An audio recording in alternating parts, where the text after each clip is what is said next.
Olympics table ಟೆನ್ನಿಸ್ನಲ್ಲಿ ಮಣಿಕ್ Batra ಜೊತೆಗೆ ಈಗ ಶ್ರೀಜಾ ಅಕುಲ್ ಕೂಡ 16ರೊಳಗೆ ಸೇರಿದ ಮೊದಲ ಭಾರತದ ಮಹಿಳೆಯರು ಎನಿಸಿದ್ರು. ಶ್ರೀಜಾ ಅಕುಲ್ ಅವರು ಭಾರೀ ಹೋರಾಟದ ಪಂದ್ಯದಲ್ಲಿ ಜಿಯಾನ್ ಜೆನ್ರನ್ನು ಸೋಲಿಸಿ ಮುನ್ನಡೆದರು. ಒಟ್ಟು 47 ದೇಶಗಳು ಈಗ ಪದಕ ಪಟ್ಟಿಯನ್ನು ಮುಟ್ಟಿವೆ. ಭಾರತವು 2 ಕಂಚಿನೊಡನೆ 39ನೇ ಸ್ಥಾನದಲ್ಲಿದೆ. ಚೀನಾ, ಫ್ರಾನ್ಸ್, ಜಪಾನ್ ಮೊದಲ 3 ಸ್ಥಾನಗಳಲ್ಲಿ ಇವೆ.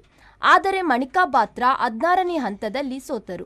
ಒಂದಕ್ಕಿಂತ ಹೆಚ್ಚು ಸ್ವರ್ಣ ಪದಕಗಳೊಡನೆ 11 ದೇಶಗಳು ಪದಕ ಪಟ್ಟಿಯ ಮುಂಚೂಣಿಯಲ್ಲಿವೆ. ದೇಶದಲ್ಲಿ ಬಂಗಾರ, ಬೆಳ್ಳಿ ಒಟ್ಟು ಕ್ರಮವಾಗಿ ಮುಂದಿನಂತಿವೆ.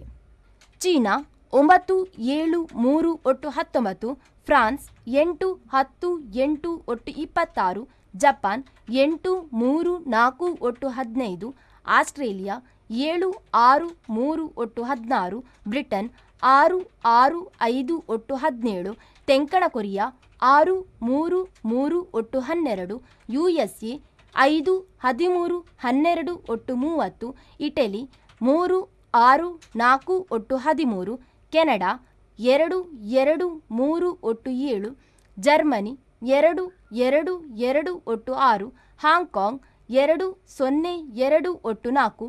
ಅಮೆರಿಕ ಸಂಯುಕ್ತ ಸಂಸ್ಥಾನವು ಈಗಾಗಲೇ ಒಟ್ಟು ಅತಿ ಹೆಚ್ಚು ಪದಕ ಗೆದ್ದ ದೇಶವಾಗಿದೆ. ಪದಕ ಪಟ್ಟಿಯಲ್ಲಿ 1 ಚಿನ್ನದ ಜೊತೆಗಿನ 16 ದೇಶಗಳು ಇವೆ. ಬ್ಯೂರೋ ರಿಪೋರ್ಟ್, ವಿ4 ನ್ಯೂಸ್, ಮಂಗಳೂರು.